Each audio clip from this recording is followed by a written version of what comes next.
नमस्ते दोस्तों, स्वागत है आपका आपके अपने YouTube चैनल या मित्रा पर, जिस पे हम डिस्कस कर रहे हैं प्रोग्रामिंग लैंग्वेज की सबसे मेन बेस कहे जाने वाली सी लैंग्वेज का। जैसा कि आप पार्ट 1 में अपने सी का इंट्रोडक्शन पढ़ा था, अब आते हैं उसके नेक्स्ट स्टेप पे।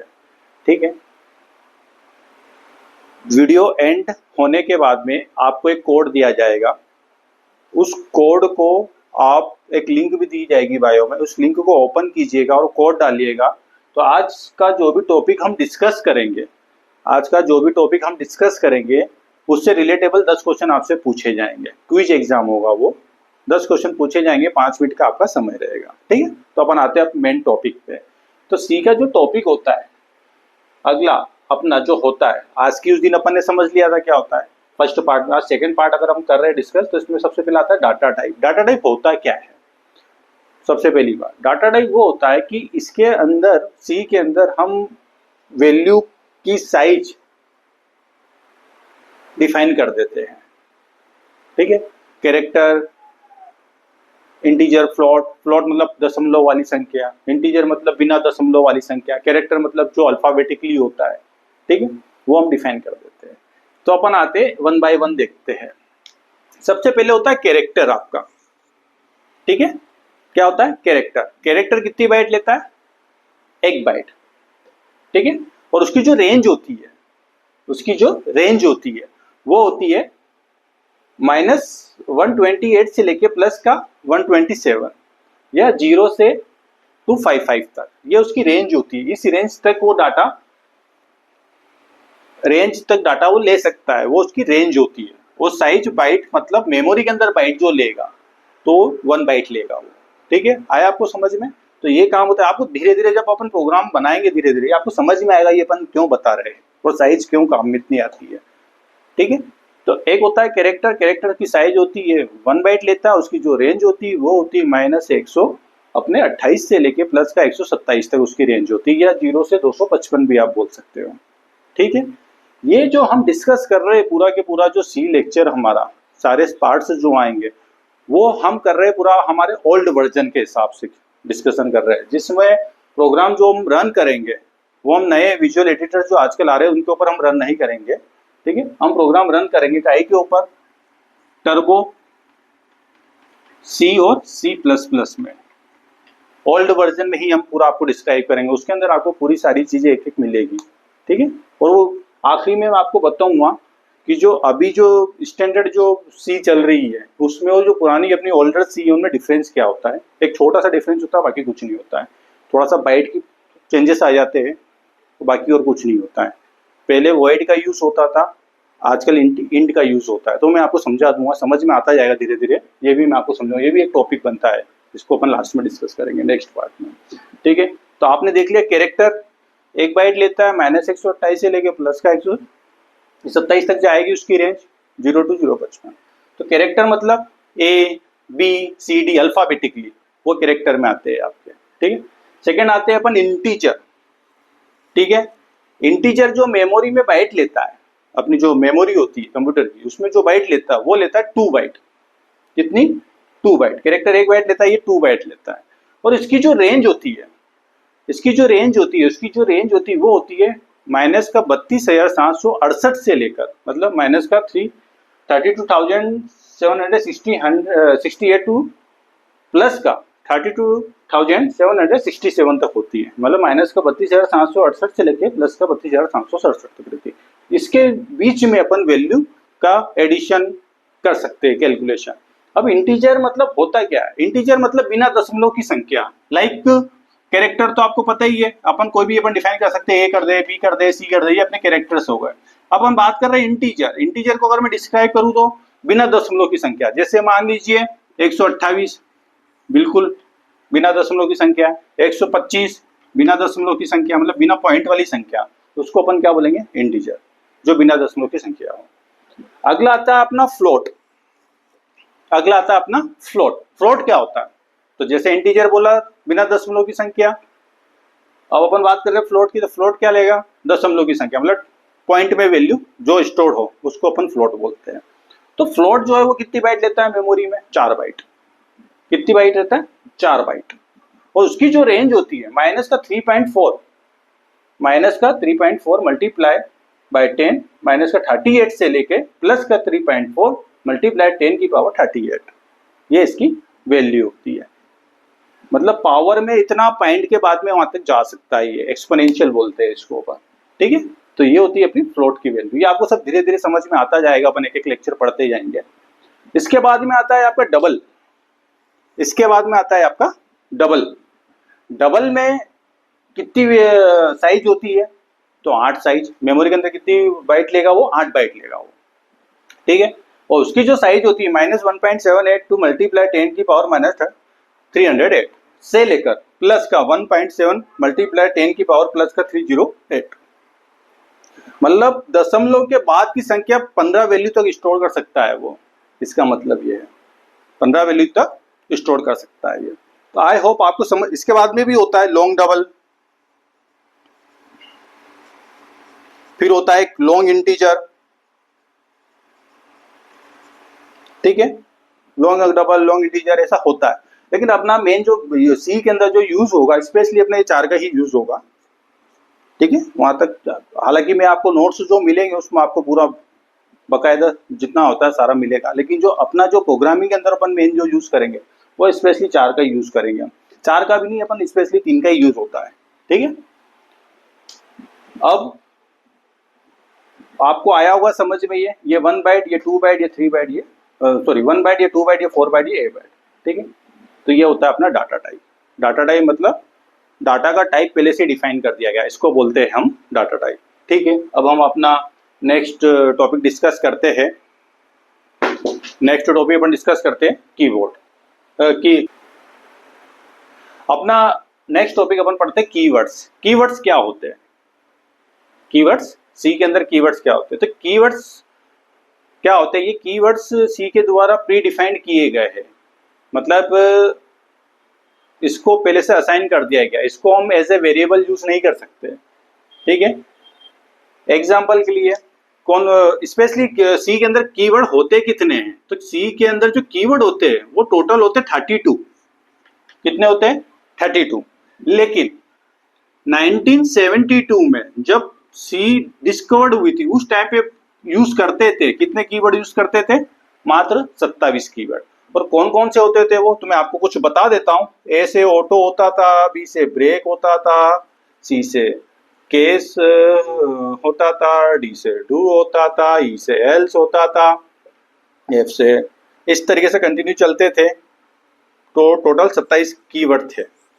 मैं आपको नोट्स में बता दूंगा, है और तो मुझे याद भी है। सी से कंटिन्यू भी होता है, ठीक है। फिर वो अपना डबल होता है, इल्स होता है, फोर होता है, वाइल होता है, डू वाइल होता है। ऐसे टोटल उस टाइम पे कितने थे? 27 कीवर्ड थे। कितने थे?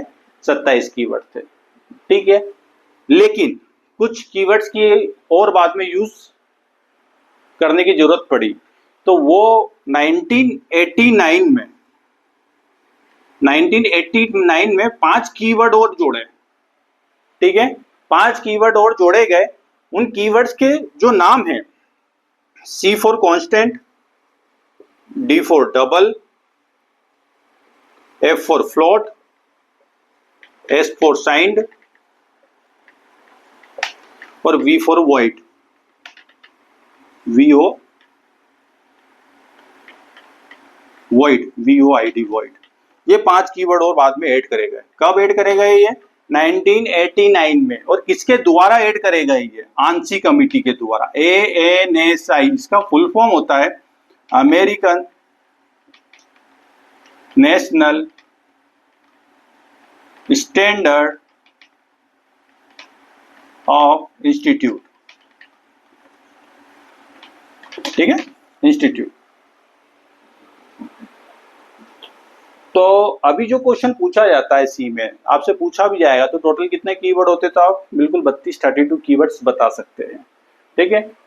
1972 में कितने कीवर्ड यूज करते थे? 27 कीवर्ड यूज करते थे। ऑटो, ब्रेक, डबल, मैं मेरा बायो में दे दूंगा, आप पढ़ सकते हो वहाँ पे कितने कीवर्ड्स होते हैं, और आपको नोट्स में भी मिल जाएंगे, ठीक है। फोर होता है, वाइल होता है, ऐसे करके 32 कीवर्ड होते हैं। कंटिन्यू, बहुत सारे होते हैं।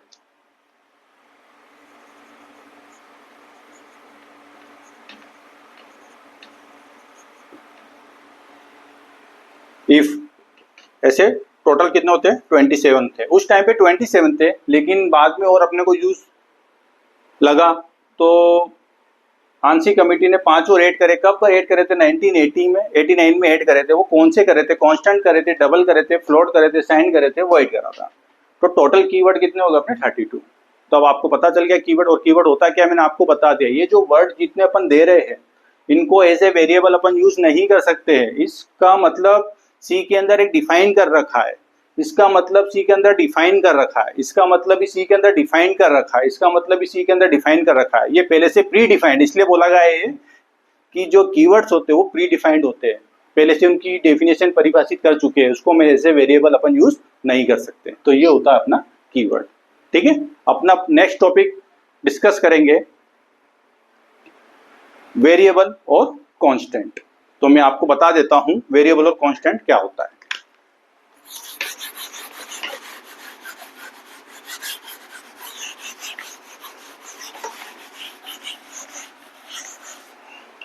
अगला टॉपिक है हमारा वेरिएबल। वेरिएबल क्या होते हैं, और अगला है कांस्टेंट। अपन साथ में ही समझते हैं इसको। वेरिएबल क्या होते हैं? वेरिएबल वो होते हैं जिनकी वैल्यू प्रोग्राम के एग्जीक्यूशन के बाद में चेंज कर सकते हैं। ध्यान रखना, क्या होते हैं वेरिएबल?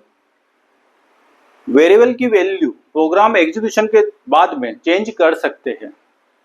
मैंने एक प्रोग्राम बनाया दो नंबर को जोड़ने का, ए की वैल्यू मैंने ए डिफाइन कर दिया, 2 वेरिएबल ले लिए मैंने, ए और बी ले लिया, ठीक है, और सी में स्टोर करवाया, 3 मैंने वेरिएबल ले लिया। अब प्रोग्राम रन करा तो सबसे पहले आपसे वैल्यू पूछेगा। इंटर वैल्यू ऑफ ए मैंने 5 दे दी, फिर इंटर वैल्यू ऑफ बी मैंने 2 दे दी। तो मैंने उसमें कोड कर रखा सी बराबर ए प्लस बी, तो आंसर मेरे को कितना दे देगा? 5 और 2 7 दे देगा। तो प्रोग्राम एग्जीक्यूशन के दौरान मैं हर बार प्रोग्राम जब रन करूंगा तो अलग अलग अपने से वैल्यू पूछेगा वो। तो वही होता है स्पेशली वेरिएबल। कि वेरिएबल क्या होते हैं? वेरिएबल वो होते हैं जिनका वैल्यू, जिनका मान, हिंदी में बोले तो मान, जिनकी वैल्यू प्रोग्रामिंग एग्जीक्यूशन के दौरान, प्रोग्राम एग्जीक्यूशन के बाद में हम चेंज कर सकते हैं, है ना, हर बार। वो क्या कहलाते हैं? वेरिएबल। तो कांस्टेंट जस्ट उसका अपोजिट है। कांस्टेंट उसका जस्ट अपोजिट है। कैसे अपोजिट है? कांस्टेंट का मतलब ये होता है कि वो प्रोग्राम एग्जीक्यूशन के दौरान कांस्टेंट की वैल्यू को अपन चेंज नहीं कर सकते हैं। फॉर एग्जांपल मैं लेके चलता हूं पाई की वैल्यू अपने को पता 3.14 होती है, वो फिक्स है, वो अपने को पता। लेकिन ऐसे नॉर्मली अगर मैं करूं तो यहाँ पे मैंने क्या करा था, 2 वेरिएबल लिए थे, ए लिया था, बी लिया था, सी लिया था, और मैंने प्रोग्राम बना लिया था सी बराबर ए प्लस बी, और मैंने आउटपुट में सी का आंसर में यहाँ पे प्रिंट करवा दिया। जब इसको मैं प्रोग्राम जब मैं रन करूंगा तो मेरे से पहले उसने ए की वैल्यू मांगी तो मैंने 5 दे दी, बी की वैल्यू में से मांगी तो मैंने 2 दे दी, तो आंसर मुझे उसने 7 दे दिया। अगली बार फिर प्रोग्राम रन करा तो वापस ये वैल्यू हट जाएगी। फिर मेरे से उसने ए की वैल्यू मांगी तो 2 मांग ली, मैंने 2 दे दी, 3 दे दी, तो इसका आंसर मुझको 5 मिल गया। प्रोग्राम की वैल्यू मतलब प्रोग्राम एग्जीक्यूशन के दौरान हर बार अपने से नई वैल्यू पूछा। लेकिन कांस्टेंट का जस्ट इसमें उल्टा हो जाता है। उल्टा कैसे हो जाता है? अपोजिट। मतलब मैं यहाँ पे क्या करूँ, प्रोग्राम के अंदर ही मैंने फिक्स कर दी ए की वैल्यू 5 है, बी की वैल्यू मेरी 2 है, और मैंने सी कर दिया, और सी बराबर मैंने ए प्लस बी कर दिया। अब जब प्रोग्राम मेरा रन होगा तो मेरे से पूछेगा ही नहीं ए और बी की वैल्यू, वो मेरे से ए और बी की वैल्यू वो पूछेगा ही नहीं।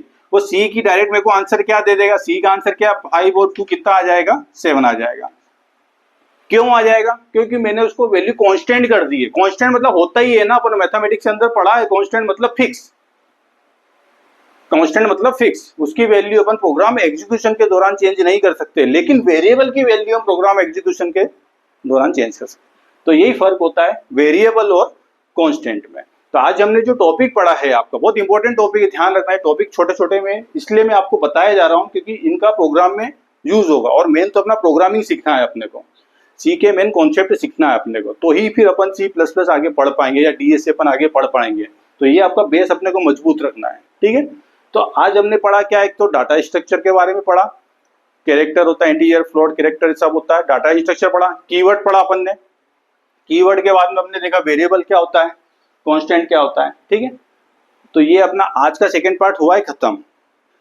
अब मैं आपको एक कोड दे रहा हूं, आज की एग्जाम का जो कोड है वो है अपना YAC02। नीचे बायो में जो लिंक है आप उसको ओपन करोगे, मैं आपको लास्ट वीडियो के लास्ट में बता दूंगा एग्जाम कैसे देते हैं।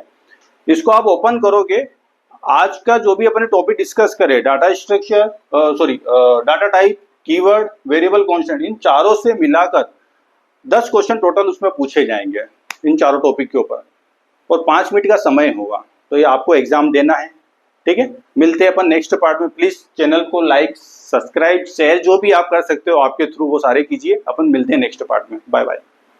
ना है यह लिंक आपको लिखना है यहाँ पे, या URL में लिखिए yamitra.com/exams स्मॉल में, ये ठीक है। इसको ओपन कीजिए तो ये आपका एग्ज़ाम का फॉर्म खुलेगा। तो यहाँ पे लिए तो हमारे लिए ये एडमिन का डैशबोर्ड है, यहाँ नहीं जाना है आपको, टेक एग्ज़ाम पे जाना है। तो टेक एग्ज़ाम आपने क्लिक करना। टेक एग्ज़ाम जैसे खोलोगे तो रजिस्ट्रेशन फॉर्म खुलेगा। रजिस्ट्रेशन फॉर्म जैसे ही आप डालोगे तो मैं एक नाम डाल देता हूँ, अमित बी कर देता हूँ मैं, ठीक है। ईमेल आईडी मांग रहा है वो, तो अमित ईमेल आईडी मैंने डाल दी मेरी 14@gmail.com, ठीक है। अमित.14 अमित.14@gmail.com। मोबाइल नंबर, तो मोबाइल नंबर आपका जो भी हो, तो मैं अभी एक टेस्टिंग के लिए मोबाइल नंबर डाल देता हूँ, पर आप इंक्वायरी सही डालिएगा आपकी जो भी हो, ठीक है। मोबाइल नंबर आपका 1234567891, ठीक है। यू कोड आपका तो एग्ज़ाम का आपको पता ही है, तो आपकी एग्ज़ाम को जो भी यू कोड रहेगा वो डालिएगा। तो मैंने एक टेस्टिंग के लिए मेरे एग्ज़ाम का कोड है वो है GA, ठीक है।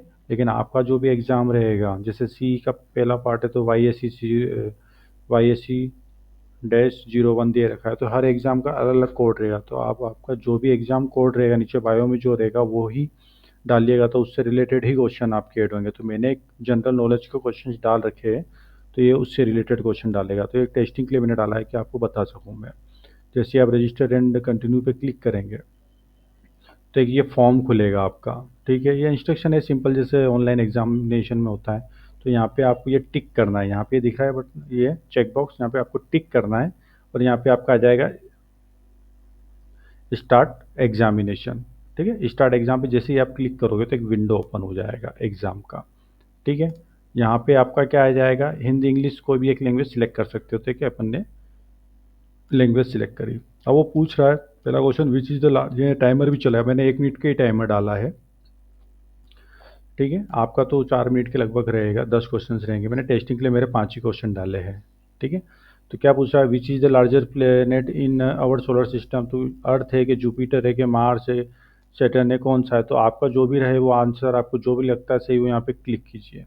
नेक्स्ट क्वेश्चन पूछेगा कि भैया who is the known as missile man of India. Missile man जो है किसको कहा जाता है अपने इंडिया में, तो CV रमन होमी, जो भी आपको लग रहा है आंसर वो सिलेक्ट कीजिएगा, ठीक है। पर ये टाइमर के पहले ही करना, नहीं तो क्या होगा, एग्ज़ाम जितने क्वेश्चन आपने सिलेक्ट करे हैं वहीं पे वो हो जाएगा। Ganga of the south, south की गंगा किसे कहा जाता है, तो गोदावरी में कर रहा हूँ सिलेक्ट इसमें। फर्स्ट प्राइम मिनिस्टर जी का नाम क्या था, ये रहा अपना। नेक्स्ट क्वेश्चन क्या है, नेशनल एनिमल, वो क्वेश्चन अब सबमिट ही नहीं हो पाया मेरा, ठीक है, काम, क्योंकि टाइमर ख़त्म हो चुका है, ठीक है। ओके किया मैंने। तो टोटल नंबर क्वेश्चन कितने थे, 5 थे। आंसर मैंने 4 दिए, गलत मेरा एक भी नहीं है, ठीक है। एक मेरा रह गया था तो वो 4 ही बताया, क्योंकि मैंने 4 के ही आंसर करे थे, ठीक है। टोटल आंसर मेरे 4 सही है, तो भैया 80% मेरा बिल्कुल बन रहा है। पर क्वेश्चन मतलब वो 2 नंबर के हिसाब से ले रहा था वो, ठीक है। तो ये रहेगा आपका। तो आपका आंसर की अगर पता करना कि कौन कौन सा आंसर सही था, तो आंसर की यहाँ से चेक कर सकते हो। तो जितने भी क्वेश्चन पूछे थे उनका पूरे आंसर भी यहाँ पे, आपने क्या आंसर दिया है, आपका आंसर क्या दिया है और करेक्ट आंसर क्या है। तो लास्ट वाला अपन ने आंसर दिया ही नहीं है, ठीक है। तो वो कौन सा था एक क्वेश्चन जिसका अपन ये रहा, ये ऊपर नीचे हो सकता है, इसमें कोई इशू नहीं है। तो यहाँ पे देखिए करेक्ट आंसर, अपन ने कुछ आंसर दिया ही नहीं है। सेकंड चीज़ ये है कि इसमें आपको अगर डाटा आपका अगर फाइल PDF में चाहिए आपको, जो भी आपने एग्ज़ाम दिया है, तो एक्सपोर्ट टू PDF कर लीजिए। एक्सपोर्ट टू PDF करेंगे तो डाउनलोड जो भी आपको जहाँ डालना है वहाँ पे डाल दीजिए। तो मैं डाउनलोड में डाल देता हूँ, तो ये मेरी डाउनलोड फाइल हो गई है, ठीक है। इस डाउनलोड का आप ओपन करके देख सकते हैं। तो आपका नाम वगैरह जो भी आएगा, कितने क्वेश्चन अटैम्प्ट करे, कितने सही आंसर है, कितने गलत है, कितना परसेंटेज आया, मार्क 5 में से 4 नंबर आया आपका तो कितना परसेंट बन रहा है, और यहाँ पे आपको पूरे के पूरे आंसर मिल जाएंगे, आपने जो डाला वो भी मिल जाएगा और यहाँ पे पूरे आंसर आपके आ जाएंगे। ठीक है, तो आप ये सेव भी कर सकते हो। तो इस तरीके से आपका ये एग्ज़ाम का चलेगा। आई होप आपको समझ में आया होगा। तो ये आपके लिए सबके लिए ईजी है। ठीक है, लॉग आउट कर देंगे, वापस नहीं आएंगे। आपको अगर एग्ज़ाम देना है वापस टेक फॉर्म पे जाइए, टेक एग्ज़ाम पे जाइए, यहाँ पे आपकी जो भी डिटेल है पूरी डिटेल सही सही डालिए, यू कोड जो भी रिलेटेड रहेगा वही एग्ज़ाम दीजिएगा, उसके बाद में ही वो रजिस्ट्रेशन लेगा। ठीक है, रजिस्टर होगा, जो भी पर्टिकुलर सब्जेक्ट का अपना एग्ज़ाम होगा वो यहाँ का यू कोड के ऊपर अकॉर्डिंग ही चलेगा। जो आपको कोड दिया जाएगा, लिंक ये जो रहेगी पूरी की पूरी नीचे एग्ज़ाम तक क्लिक करके पूरी बायो में दे दूंगा नीचे, वहीं से क्लिक करके ही आपको आगे बढ़ना है। आई होप आपको समझ में आया होगा। ठीक है, ठीक है, बाय बाय। और अपने फ्रेंड सर्कल में इसको सर्कुलेट कीजिए, ऐसे और भी इंटरेस्टिंग वीडियोस और आते रहेंगे, और अब मेन क्वेश्चंस थोड़े अब जैसे जैसे बढ़ता जाएगा और डिफ़िकल्ट आता जाएगा टॉपिक के अकॉर्डिंग।